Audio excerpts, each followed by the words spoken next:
I know the truth. I didn't kill Lilly and Jack. It's been 6 weeks now since you've seen Lilly and Jack. I just want to ask, how are you holding up? It's been a long 6 weeks.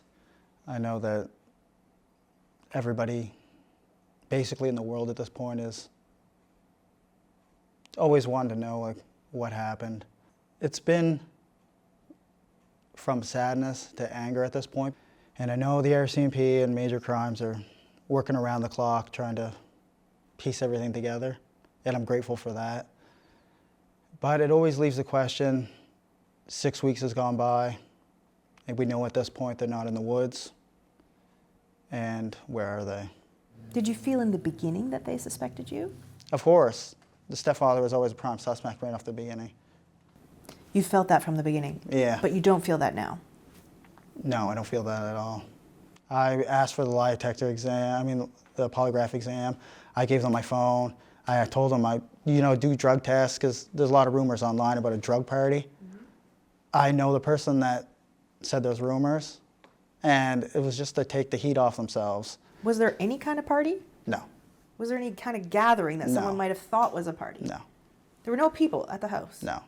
Not the night before. Okay, you mentioned you offered to take a polygraph test. Yeah. Did the RCMP take you up on that? Yes, they did. And how did that unfold? That unfolded in my favor. They obviously know I wasn't lying about anything. So they said, yep, great, thank you, come in for a polygraph test. Yeah, it took a little while to set up. And when did you do that test? I don't know the exact date, but that would be at least 3 weeks ago, probably. So roughly 3 weeks after the disappearance. Yeah. And I think most Canadians wouldn't have any idea what's involved with that. Can you describe the process? You go in and just tell us right from the start. We go in, sit down in a big comfy chair, and they have multiple sensory pads. You have them underneath your forearms, you have them underneath your butt, and you have them underneath your feet with your shoes off. You have a sweat gland on one finger. You have a measuring instrument for blood flow that goes in and out of your hand. And you have a cuff on your arm for blood pressure to measure your pulse. Were you nervous? Yeah, I was extremely nervous. Especially with the first question they asked you, did you kill Lilly and Jack? That was the first question they asked you? Yeah. Yeah. What went through your mind when someone's asking you that question so point blank like that? Your mind has a massive release of chemicals, I guess you would call them. It's like your stress levels just astronomically through the roof, and your body doesn't know what to do because it's not every day the way you're hooked up to machines in an interrogation room where someone asks you questions like that.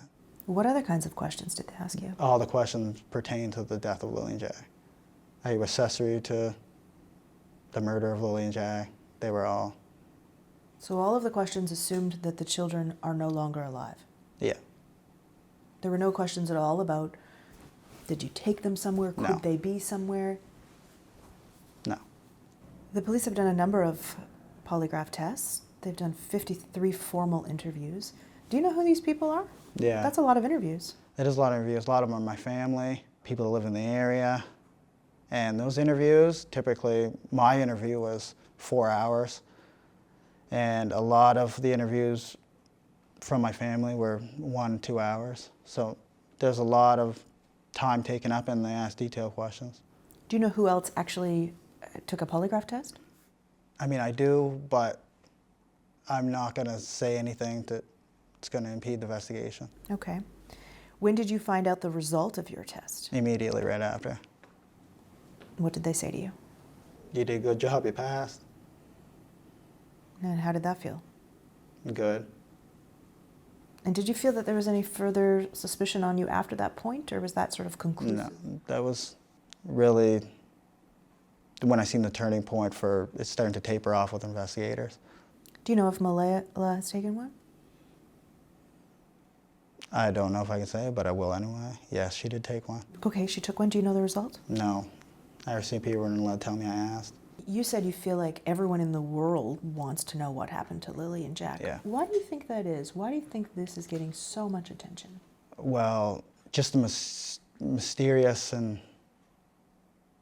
nature of everything and how strange everything is.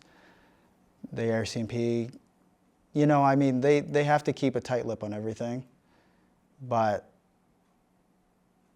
there's a lot more that meets the eye with the case. Is there something that you think the public doesn't know that you can share that you want the public to know? That's a hard one because I don't want to impede the investigation in any way.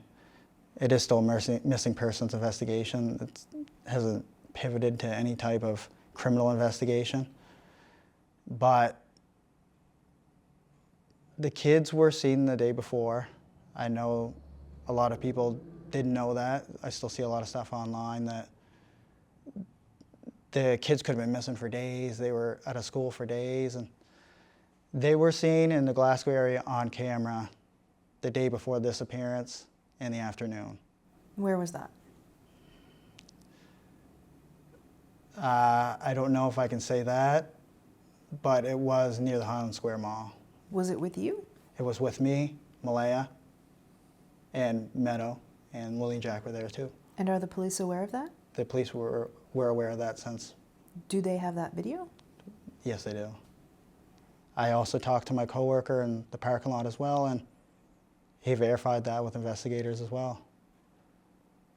So for all the speculation, they were gone days ahead of time, or they were seen the afternoon on camera before the disappearance. Why do you think the police are asking for video dating back, days before that? Well, the reason for that is they want to see the traffic of the vehicles on the roads in the area, right?